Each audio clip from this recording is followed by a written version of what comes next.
Cabo Daciolo 51. Um exemplo do rei Davi para o Brasil mudar. Eu nasci no Evangelho e durante toda a minha caminhada cristã assisti várias mudanças no meio da igreja. Mudanças essas que fizeram a igreja, ou pelo menos a maioria delas, se despertar para a realidade, principalmente a realidade política do nosso país. Vi pastores e outros grandes líderes religiosos se esforçando para elegerem seus candidatos que representariam os interesses do povo de Deus e criariam leis que ajudariam a Igreja de Cristo a permanecer intacta no meio de uma sociedade corrupta com interesses deturpados e distantes da palavra de Deus. Mas o sonho foi se dissipando. O sonho foi se tornando pesadelo.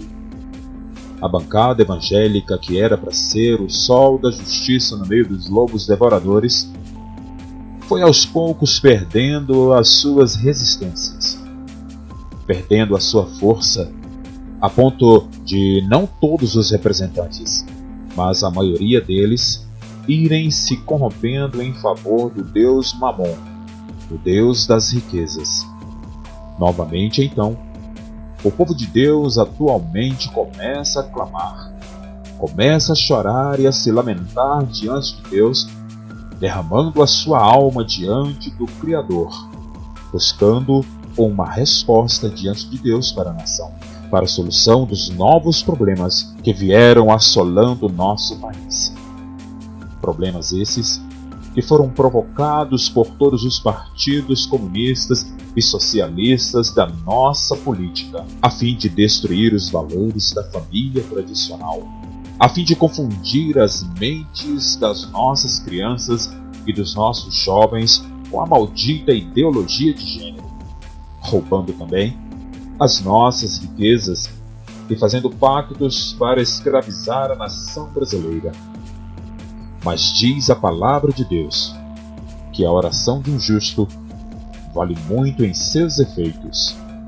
E então, muitos justos da nação se levantaram em clamor e consagração, e novos homens de Deus foram levantados para interromper os planos do governo corrupto, e os planos foram caindo por terra um por um. Muitos políticos corruptos sendo presos, presidente do país sendo tirado e ex-presidente também sendo preso. Parte do dinheiro roubado sendo devolvido à nação. Sistemas de governo sendo denunciados. Tudo vindo à tona. Por quê? Porque não há nada encoberto que não venha a ser revelado. Deus, por causa das orações dos justos, está fazendo justiça em nossa nação. Deus, por causa das orações dos justos, levantou um homem justo e temente a ele, que não tem medo de enfrentar os Golias que afrontam o povo brasileiro. O seu nome, Cabo Daciolo, o Davi de Deus para a nação brasileira. Quem é ele? Antes de tudo, ele é homem de Deus. Ele é político. Ele é patriota. Ele é contra o aborto. Ele é contra a ideologia de gênero. Ele acredita na regeneração das pessoas. Ele acredita que armar a população não é a solução. Desarmar o bandido, sim. Ele é contra a reforma previdenciária. Ele é contra o sistema político. Ele é contra também o sistema religioso. Defende que filho de político tem que estudar em escola pública. E é a favor da ampliação da Bolsa Família. Ele defende que político e suas famílias têm que usar o SUS. É contra a maçonaria. E a educação é a sua prioridade. Defende que o militar deve ser valorizado e que o parlamentar deve ter benefícios reduzidos e que as fronteiras do nosso país devem ser extremamente fiscalizadas. Ele é a favor da auditoria da dívida pública. Ele também acredita e defende que é direito de todo cidadão à educação, à saúde, ao trabalho, ao lazer, à segurança, à previdência social, à proteção à maternidade e à infância, e também assistência aos desamparados. O seu lema é transformar a colônia brasileira em uma nação. Nova Ordem Mundial? UNASUR?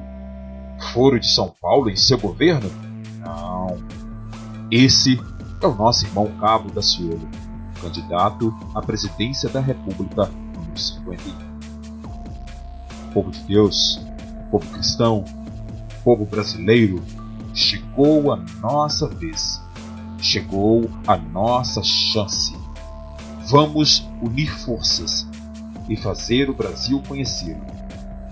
Eu sou o pastor Romildo Gonçalves e te convido a deixar o seu like neste vídeo, se inscrever em meu canal e compartilhar ao máximo este vídeo para que outros irmãos, outras irmãs em Cristo Jesus e também o povo brasileiro que ainda não conhece o Cabo Daciolo venha conhecê-lo. Sabe por quê? Porque juntos somos fortes. Nem um passo daremos atrás. E o nosso Deus está no controle. Shalom.